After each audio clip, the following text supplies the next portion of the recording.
आज मुझे अपने पति कार्तिक की बहुत याद आ रही थी। मैंने सोचा उनको फोन करूं। फिर सोचा पहले घर का काम निपटा लेती हूं और दोपहर को 12 बजे आराम से फोन करूंगी। मैंने बर्तन धोए, बाकी के काम भी खत्म किए और खाना भी बना लिया। 12 बजकर 5 मिनट पर मैंने मोबाइल उठाया और कार्तिक जी का नंबर डायल किया। काफी देर तक बेल बजती रही, लेकिन उन्होंने फोन नहीं उठाया। मैंने 2-3 बार कोशिश की, लेकिन कोई जवाब नहीं मिला। मुझे थोड़ा बुरा लगा, लेकिन हमेशा ऐसा ही होता है। मैं प्यार से कॉल करती हूँ और वे उठाते नहीं। कभी कभी तो दिन भर उधर से कोई जवाब ही नहीं आता। मैंने थोड़ी देर इंतजार किया, लेकिन उनका फोन नहीं आया। मैं बहुत निराश हो गई। घर के किसी भी काम में मन नहीं लग रहा था, पर क्या कर सकती थी। मैंने सास को खाना खिलाया, उनकी दवाइयाँ दी, फिर वह अपने कमरे में जाकर सो गई। मेरी भूख खत्म हो गई थी। 6 महीने हो गए, मेरे पति कार्तिक मुझसे मिले नहीं हैं। वे हमेशा काम में व्यस्त होने का बहाना बनाते हैं। दिवाली के समय भी सिर्फ 2-3 दिन के लिए आए और वापस चले गए। 1 बजे मैंने दोबारा कॉल किया, लेकिन उन्होंने नहीं उठाया। अब मन और भी ज्यादा उदास हो गया था। दोपहर में मैंने बस 2 निवाले खाए, पर मन में उदासी छाई हुई थी। घर में बोरियत महसूस हो रही थी। मैंने सास के कमरे में जाकर देखा तो वे सो रही थी। सोचा पड़ोसी के घर जाती हूँ, लेकिन वह भी गाँव गई हुई थी। फिर मैंने तय किया कि खेत पर जाकर सब्जियां तोड़ लेती हूँ। टहलने से मन भी हल्का होगा और समय भी कट जाएगा। मैं सास के कमरे में गई और जोर से पूछा, माँ जी, क्या मैं थोड़ी देर के लिए खेत पर जाऊं? उन्होंने कहा, हाँ जाओ ना, पर पहले मुझे थोड़ा पानी दे दो। मैं रसोई में गई, पानी का गिलास भरा और सास को दिया। फिर मैं खेत की तरफ निकल पड़ी। हमारा खेत घर से करीब 1 किमी दूर है। थोड़ा पैदल चलकर मैं खेत में पहुंच गई। खेत पर शेड था। मैं वहां गई, लेकिन कोई दिखाई नहीं दिया। आज कोई भी औरत काम पर नहीं आई थी। मैं इधर उधर नजर घुमा रही थी। तभी दूर खेत का नौकर मंगेश दिखाई दिया। उसने भी मुझे देखा, लेकिन वह अपने काम में व्यस्त था और मेरे पास नहीं आया। खेत में कुछ भिंडी की फसल लगी हुई थी। मैंने खाने के लिए कुछ भिंडियां तोड़ी। मंगेश काम कर रहा था। उधर एक अमरूद का पेड़ था। मैंने सोचा कि 1-2 अमरूद तोड़कर खाऊं। मैं अमरूद के पेड़ के पास गई, लेकिन पेड़ थोड़ा ऊंचा था। मैंने महसूस किया कि अमरूद को मैं हाथ से नहीं तोड़ पाऊंगी। फिर मैंने वहीं से खेत में काम कर रहे मंगेश को जोर से आवाज दी। मंगेश, उसने उधर से मुझे देखा और बोला, हाँ बोलिए मालकिन, अरे इधर आओ ना। हाँ आया आया। उसने उधर से ही जोर से आवाज दी और हाथ से इशारा भी किया। तुरंत ही मंगेश मेरे पास चलकर आ गया। मेरे पास आकर बोला, बोलिए मालकिन, क्या कह रही हैं? अरे मंगेश, मुझे कुछ अमरूद चाहिए थे, लेकिन देखो ना, अमरूद का पेड़ बहुत ऊंचा है, मुझसे टूट नहीं रहे। अरे मालकिन, आप चिंता मत करिए, मैं तोड़ देता हूँ ना। मुझे बताना चाहिए था। हाँ, उसी के लिए तो बुलाया तुम्हें। अच्छा अच्छा, आप रुकिए। मंगेश ने अपनी चप्पल उतारी और तुरंत अमरूद के पेड़ पर चढ़ गया। उसने कुछ अच्छे पके हुए अमरूद तोड़े और वहीं से मेरी तरफ फेंकने का इशारा करने लगा। अरे रुको रुको। मैंने तुरंत अपनी साड़ी का पल्लू लिया और उसे फैलाया। मैंने उससे कहा, इसमें डालो। ठीक है, उसने कहा, आप ठीक से संभालिए। हाँ, मैं संभाल लूंगी, मैंने कहा। उसने एक अमरूद वहीं से मेरी तरफ फेंका। मैंने अपनी साड़ी के पल्लू में उस अमरूद को सही से लपक लिया। मंगेश ने कहा, रुकिए, अभी और फेंकता हूँ। उसने एक और अमरूद तोड़ा और मेरी साड़ी की झोली में फेंक दिया। ये अमरूद थोड़ा बड़ा था। मैंने अपनी साड़ी का पल्लू दोनों हाथों से पकड़ा हुआ था, लेकिन अमरूद के झटके से मेरा हाथ छूट गया। अमरूद नीचे गिर गए और पल्लू को झटका लगने से वह भी मेरे कंधे से फिसल गया। मैंने साड़ी में पिन नहीं लगाई थी, इसलिए पल्लू आसानी से नीचे चला गया। आज मैंने चॉकलेटी कलर की जॉर्जेट साड़ी पहनी थी और उस पर उसी कलर का ब्लाउज था। जैसे ही मेरी साड़ी का पल्लू नीचे गिरा, मंगेश की नजर मुझ पर ही थी। मैं बहुत घबरा गई, समझ नहीं आ रहा था कि क्या करूं। तभी वो बोला, सॉरी सॉरी, मुझे माफ कीजिए। मैंने अमरूद को जोर से फेंक दिया। मैंने एक बार उसकी तरफ ऊपर देखा, उसकी नजरें मुझ पर ही थी। अब मेरी हालत खराब हो गई थी। मैंने तुरंत नीचे गिरा हुआ पल्लू उठाया और कंधे पर डाल लिया। मैंने जल्दी से नीचे गिरे पल्लू को कंधे पर डालकर ठीक किया। मंगेश ने नजर अब दूसरी तरफ फेर ली थी। वह इधर उधर घबराई हुई नजरों से देखने लगा। मुझे थोड़ा अजीब लगा, पर मैं क्या कर सकती थी। मैंने नीचे गिरे हुए 2 अमरूद उठाए और उससे कहा, बस करो मंगेश, बहुत हो गया। अरे और लीजिए ना। अच्छा रुकिए, मैं तोड़कर घास पर फेंकता हूँ। उसने कहा, ठीक है। मैंने सिर्फ सिर हिलाया और एक तरफ खड़ी हो गई। मंगेश ने कुछ अमरूद तोड़ने शुरू किए।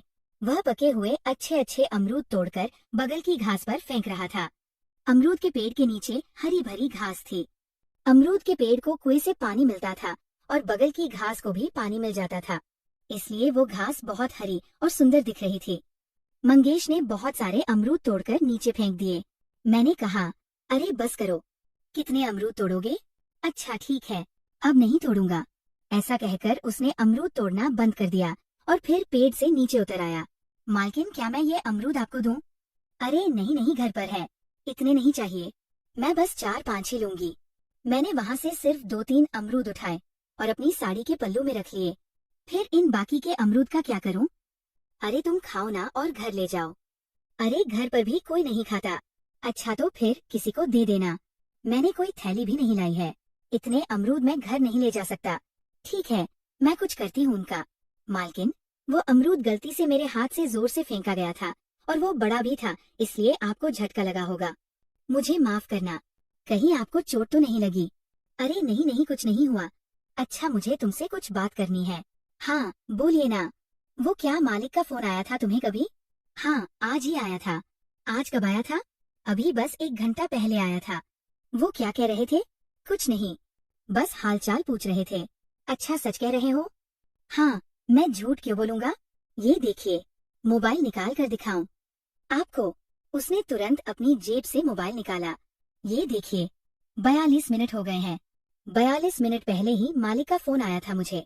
ठीक है, चलो मैं चलती हूँ।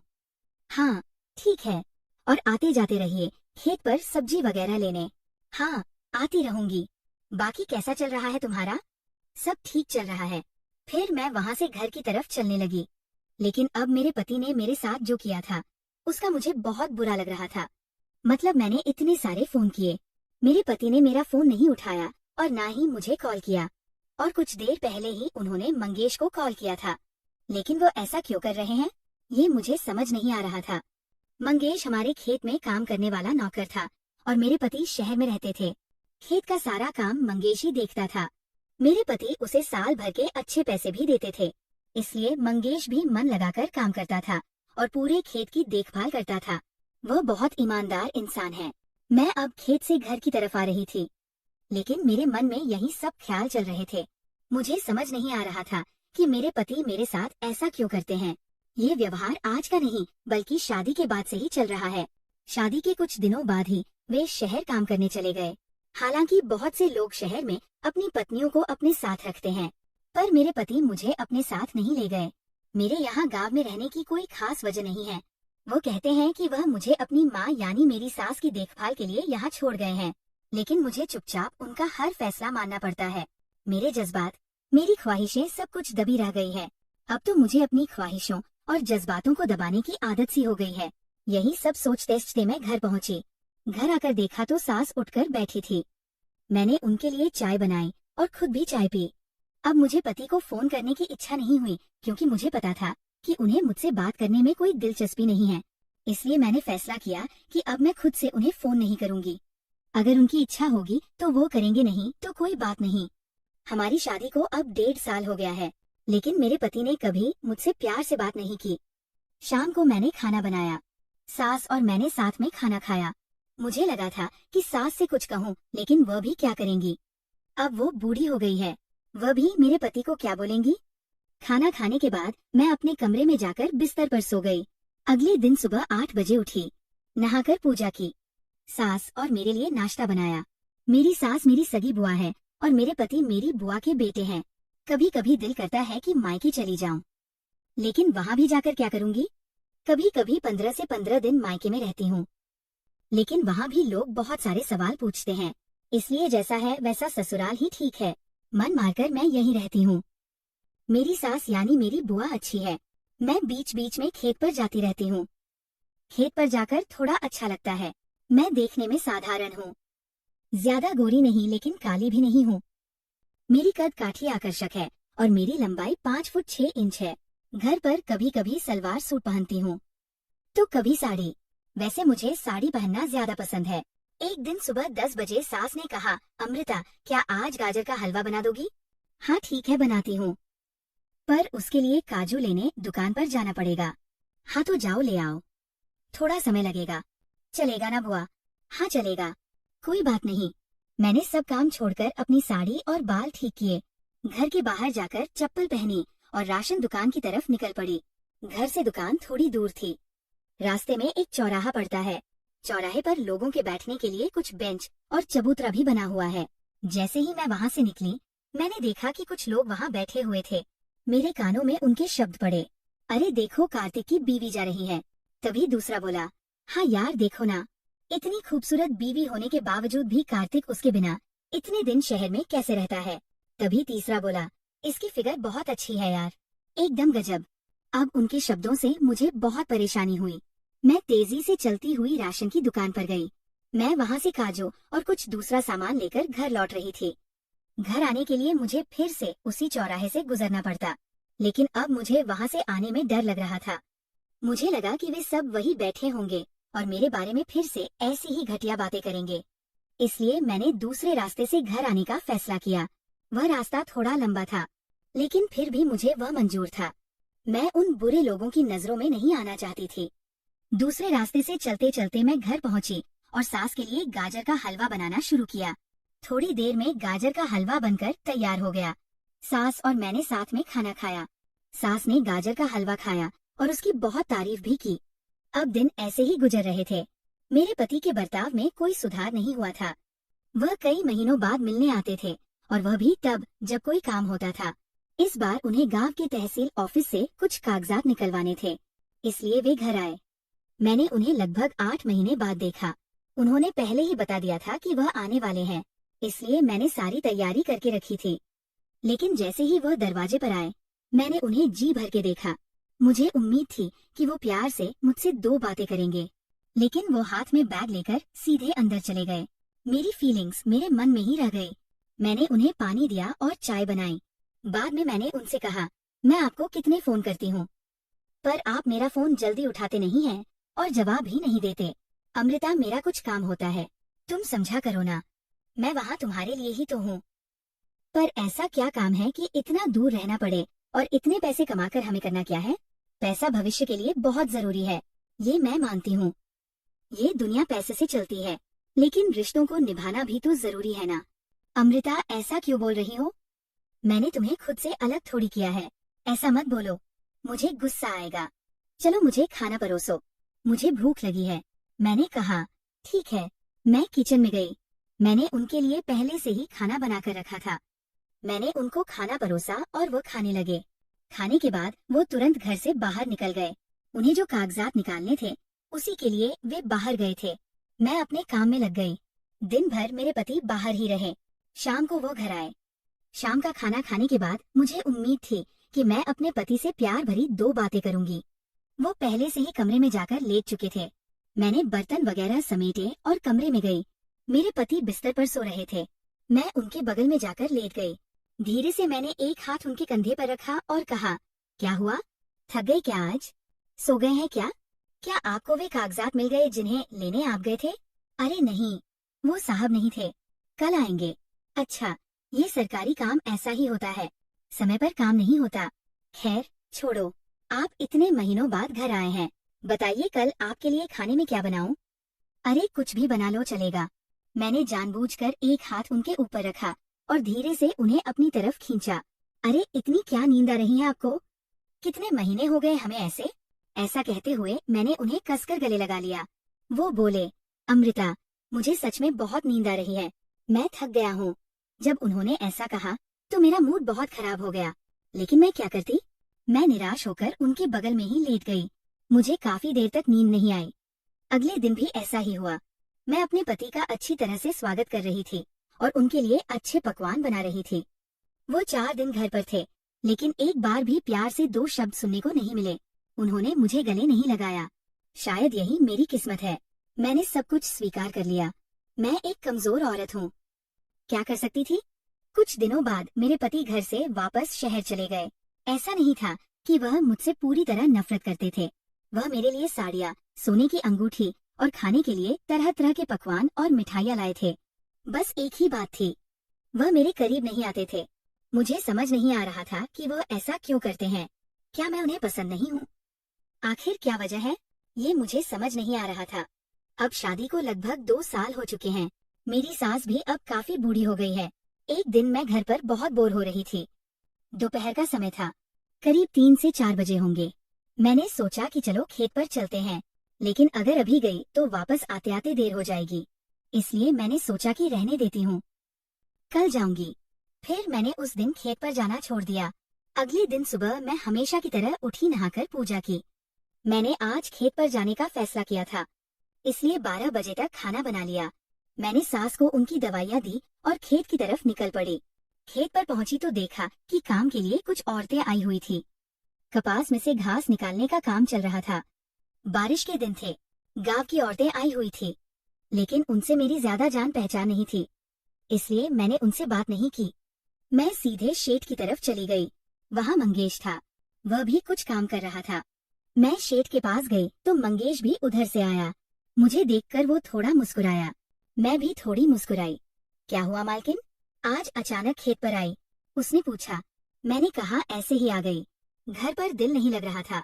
अच्छा, क्या मुझे खेत में नहीं आना चाहिए? नहीं आइए ना। हाँ मंगेश, मुझे भी खेत में आना बहुत पसंद है, लेकिन घर पर कुछ काम होते हैं और सास को दवाई भी देनी होती है, इसलिए नहीं आ पाती। लेकिन मालकिन, आज बारिश का मौसम है, बारिश आ सकती है तो आने दो ना। क्या मैं मिट्टी हूँ जो पिघल जाऊंगी? आप लोग भी तो बारिश में भीग जाते हैं, तो क्या फर्क पड़ेगा अगर एक दिन मैं भी भीग गई? मालकिन उधर देखिए, लोबिया की फलियां बहुत अच्छी आई है, उसने कहा। मैंने पूछा अरे कहाँ? उसने कहा उधर उस पार के खेत में।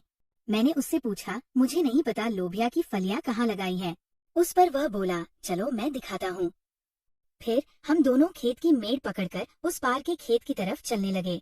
थोड़ी देर चलने के बाद हम उस पार के खेत में पहुँच गए। वहाँ लोबिया बोई गई थी।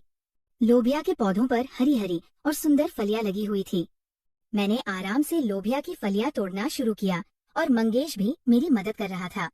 हम दोनों ने मिलकर लोबिया की फलियां तोड़ी। उसके बाद वहाँ खीरे के बेल पर खीरे लगे हुए थे। मैंने कुछ खीरे लिए और कुछ भिंडियां भी तोड़ी। अब इतना सारा सामान हो गया था, मुझे समझ नहीं आ रहा था कि इतना सामान कैसे लेकर जाऊं। तब मैंने मंगेश से कहा, अरे मंगेश, इतना सारा सामान मैं अकेली कैसे उठाऊंगी? उस पर वो बोला, आप चिंता मत कीजिए, आप एक काम करिए, आप घर जाइए, मैं शाम को आऊंगा तो लेकर आऊंगा। मैंने कहा, अरे नहीं, तुम्हें बेवजह क्यों परेशान करूं? मंगेश ने कहा, आप चिंता मत करिए, मैं ले आऊंगा, आप घर जाइए। फिर मैं थोड़ी देर खेत में समय बिताती रही, लेकिन कुछ देर बाद अचानक बादल घिर आए और बारिश की संभावना बढ़ गई। मंगेश खेत में काम कर रहा था और मैं वही घूम रही थी, लेकिन देखते ही देखते अचानक तेज बारिश शुरू हो गई। मंगेश ने कहा, मालकिन जल्दी से उस शेड के नीचे जाइए। मैं उस शेड की तरफ भागने लगी। मंगेश भी दौड़ता हुआ उस शेड के पास पहुंचा। हम दोनों शेड के नीचे जाकर खड़े हो गए, लेकिन बारिश से हम भीग चुके थे। मैं पूरी तरह भीग गई थी और मेरी साड़ी भी गीली हो गई थी। मंगेश मेरे बगल में खड़ा था और बार बार उसकी नजर मुझ पर जा रही थी, क्योंकि बारिश से गीली होकर साड़ी मेरे शरीर से चिपक गई थी और उसमें से मेरा आकर्षक शरीर दिखने लगा था। मुझे थोड़ा अजीब महसूस हो रहा था। वह भी थोड़ा बेचैन हो गया। उसने कहा, मालकिन मुझे उधर थोड़ा काम है, मैं जाता हूँ। मैंने उससे पूछा, अरे इतनी बारिश शुरू हो गई है, वहाँ क्या करोगे? कुछ नहीं मालकिन, घास उठानी पड़ेगी, नहीं तो बारिश में भीग जाएगी और प्रॉब्लम हो जाएगी। मैंने कहा ठीक है, बारिश थोड़ी कम हो जाएगी तब जाना। उस पर वो बोला, नहीं वैसे भी मैं भीग गया हूँ, जाता हूँ। ऐसा कहकर वो मेरी तरफ देखे बिना ही वहाँ से चला गया। उसके जाने के बाद मैंने खुद पर एक नजर डाली। मैं भी पूरी तरह भीग चुकी थी। मेरा ढीला ब्लाउज भी कर चिपक गया था और उसमें से शरीर साफ दिख रहा था। खुद को देखकर मैं थोड़ी डर गई। मेरे रोंगटे खड़े हो गए। अब मुझे समझ आया कि मंगेश वहाँ से क्यों चला गया। उसे सच में कोई जरूरी काम नहीं था। मैं भीगने की वजह से आकर्षक लग रही थी और शायद उसे देखकर कुछ अलग महसूस हुआ होगा, लेकिन उसने जिस तरह का सम्मान दिखाया, मुझे उस पर बहुत गर्व महसूस हुआ। कोई और होता तो ऐसी भीगी हुई और आकर्षक औरत को देखकर अपनी नजरों पर काबू नहीं रख पाता, लेकिन मंगेश वहाँ से चला गया। यही उसका बहपन है। मैं थोड़ी देर वहीं खड़ी रही। अब बारिश कम हो गई थी। मैंने जोर से आवाज दी, अरे मंगेश, मैं घर जा रही हूँ। उसने दूर से ही जवाब दिया, ठीक है मालकिन, आप घर जाइए। घर आकर मैंने कपड़े बदले, सास को उनकी दवाइयाँ दी, घर में कुछ काम थे, मैं वह करने लगी। शाम को करीब 6 बजे दरवाजे पर खटखटाने की आवाज आई। मैंने दरवाजा खोला तो मंगेश खड़ा था। उसके हाथ में सब्जियों का गट्ठा था। मुझे तुरंत याद आया कि दोपहर को खेत से जो कुछ लिया था वो वही लेकर आया था। मैंने उसके हाथ से गट्ठा लिया। सास बगल में ही बैठी थी। उन्होंने कहा, मंगेश अंदर आओ। उसने चप्पल बाहर उतारी और अंदर आ गया। वह कुर्सी पर बैठ गया। अमृता, मंगेश के लिए चाय बना दो, अच्छा लगेगा उसे। ठीक है, बनाती हूँ, कहकर मैं चाय बनाने चली गई। सास उससे खेती के बारे में बात करने लगी। मेरे पति का भी जिक्र हुआ, लेकिन उसने उनके बारे में कुछ नहीं कहा। फिर सास बोली, मंगेश अब इतने दिनों बाद आया है तो खाना खाकर ही जाना। मंगेश मना कर रहा था, फिर भी वे बोली, अमृता इधर आओ। मैं दूर खड़ी होकर उनकी बातें सुन रही थी। मंगेश आज हमारे साथ खाना खाएगा, उसके लिए भी खाना बनाओ। ठीक है बुआ, कहकर मैं रसोई में चली गई। सास ने कहा, पनीर की सब्जी और रोटी बना दो, उसके लिए कुछ खास बनाना। मैंने सब कुछ तैयार किया। खाना बनने के बाद मैंने सास और मंगेश को परोसा। दोनों ने साथ में खाना खाया। खाना खाने के बाद सास बोली, मंगेश जब ये बारिश का मौसम खत्म हो जाए तो किसी दिन समय निकाल कर आ जाना। घर का सामान ठीक करना है और कुछ पुराना सामान भी निकालना है। अमृता अकेली ये सब नहीं कर पाएगी। मंगेश ने कहा, हाँ माँ जी, मैं आता हूँ, कल परसों आता हूँ। हर साल करता हूँ ना मैं आपका ये काम। हाँ मंगेश, तुम हो तो ठीक है। कार्तिक का फोन आता है क्या तुम्हें? हाँ कभी कभी आता है, लेकिन कार्तिक को इस घर की माँ की और पत्नी की कोई फिक्र नहीं है। शहर में रहता है, पैसे कमाता है, लेकिन उसका क्या फायदा? भगवान ने जो दिया है उतने में हम खुश है। थोड़ी देर बाद मंगेश चला गया। 2-3 दिन बाद वह फिर से सुबह आया। उस दिन हमने घर का सारा सामान ठीक किया। मंगेश ने बहुत मदद की। उसका शरीर गठीला और वो काम में कुशल था। उसने घर का कितना सारा काम आसानी से कर दिया। मेरी सास भी घर पर ही थी। मेरी सास की और मंगेश की अच्छी बनती थी। मैं भी दिन भर उनके साथ बातें करती रही। वह दिन बहुत अच्छा बीता। मुझे मंगेश से बात करना बहुत अच्छा लगता था। वह खुले ख्यालात का इंसान था। शाम के 4 बज गए थे। घर में काम करते हुए मैं थक गई थी। मैंने कहा, मंगेश चाय पी लो, मैंने बढ़िया चाय बनाई है। हाँ रुकिए, मालकिन हाथ पैर धोकर आता हूँ। वो बाथरूम में गया। हाथ पैर धोकर बाहर आया। मैंने उसके हाथ में चाय का कप दिया और कहा, मंगेश मेरा नाम अमृता है, तुम मुझे अमृता भी कह सकते हो। मेरी सास दरवाजे के पास कुर्सी पर बैठी थी। वो हंसी और बोली, हाँ मंगेश ये सही कह रही है, इसे अमृता ही कहो, कोई दिक्कत नहीं है। ठीक है माँ जी, जैसा आप कहें। हमने शाम तक थोड़ा बहुत काम किया। 5 बजे तक सब खत्म हो गया। फिर मंगेश ने कहा, चलो अमृता अब मैं निकलता हूँ। हाँ मंगेश, शुक्रिया तुम्हारा।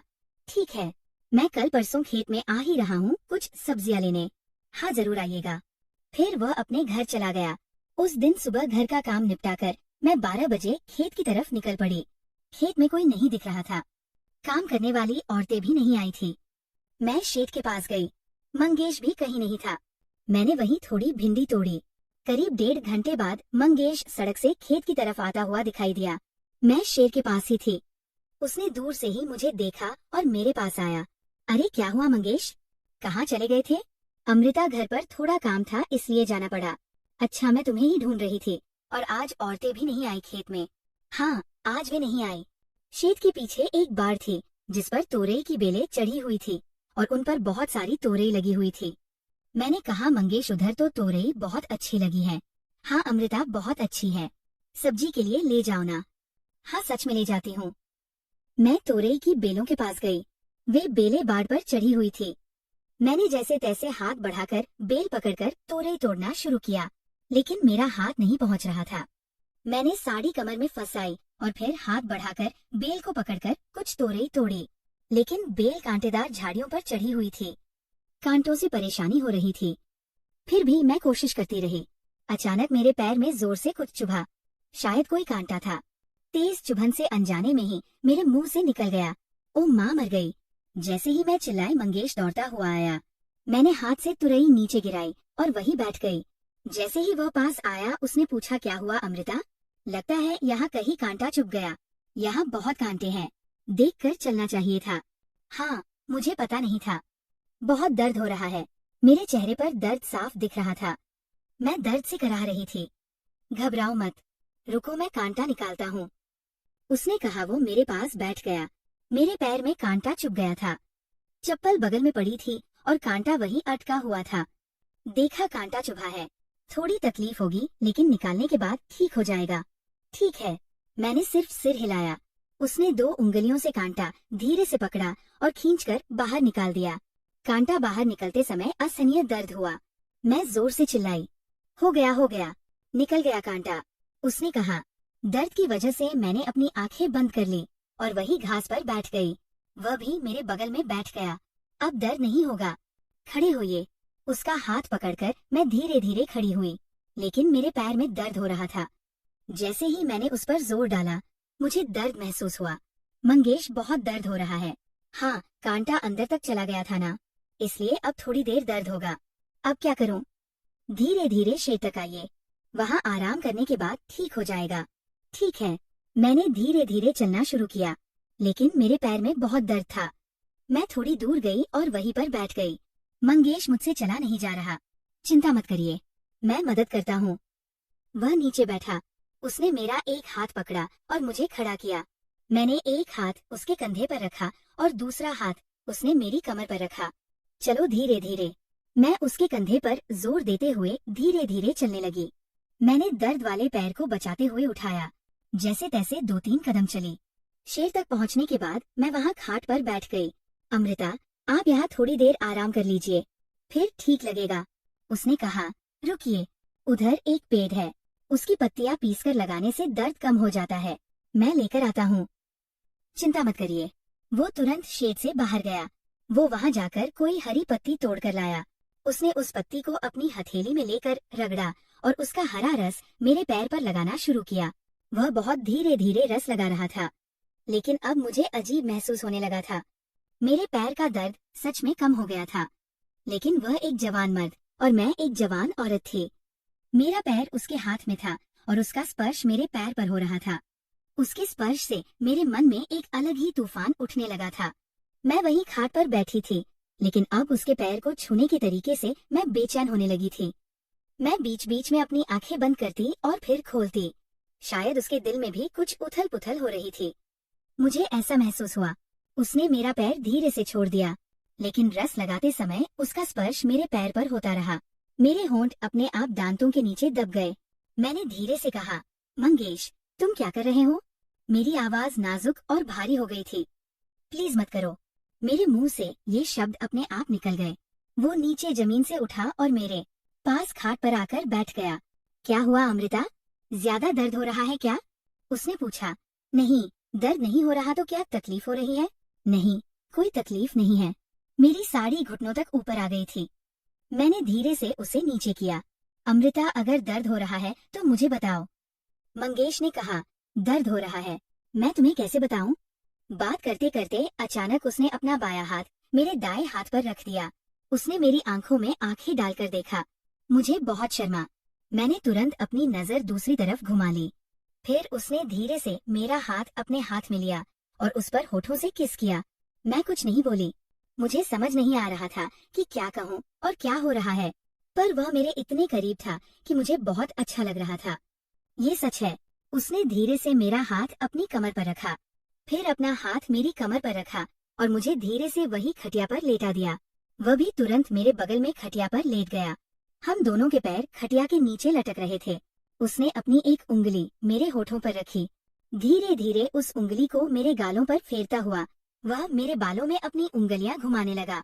अब मेरी सांसें तेज हो गई थी, उसकी भी सांसें उतनी ही तेज हो गई थी। जिंदगी में पहली बार कोई आदमी मेरे इतना करीब आया था। अब उसने हल्के से मुझे अपनी तरफ खींचा। मैं भी हवा की तरह बहती गई। मुझे कुछ समझ नहीं आ रहा था, पर वो जो कुछ भी कर रहा था वह मुझे अच्छा लग रहा था। अब उसने मेरे होठों पर किस किया। मेरा एक हाथ अनजाने में उसके बालों में चला गया। अब हम दोनों एक दूसरे में खो गए। जिंदगी में पहली बार कोई आदमी मेरे इतना करीब आया था। उस शेड में सिर्फ हम दोनों थे।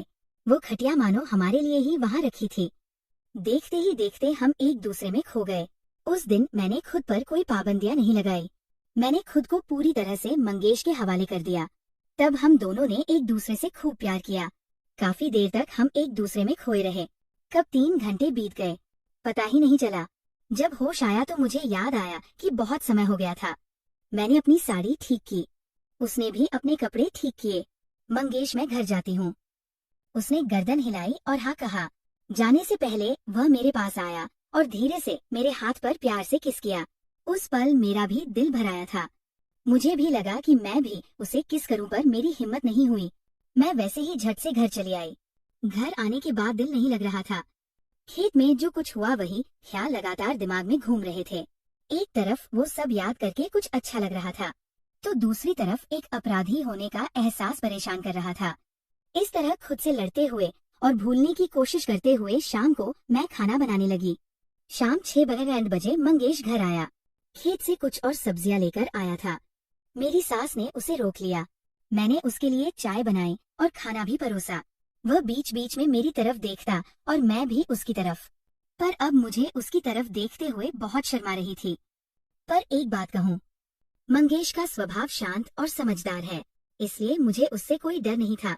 जो कुछ भी हम दोनों के बीच हुआ वह किसी को कभी पता नहीं चलेगा, इसका मुझे पूरा भरोसा था। इसलिए मन थोड़ा शांत था। खाना खाने के बाद वह चला गया, पर सोते समय दिमाग में बार बार खेत वाला वो किस्सा घूम रहा था। अगले 3-4 दिन मैं खेत गई ही नहीं। दिल में एक तरह की आपराधिक भावना थी, तो दूसरी तरफ थोड़ी खुशी भी, पर वो खुशी कुछ पल की ही थी। कब वो खत्म हो गई मुझे भी पता नहीं चला। अब मेरे दिल में सिर्फ और सिर्फ पछतावा बचा था। एक दिन सुबह सुबह मंगेश घर आया। पहली बार ऐसे सुबह सुबह आया था।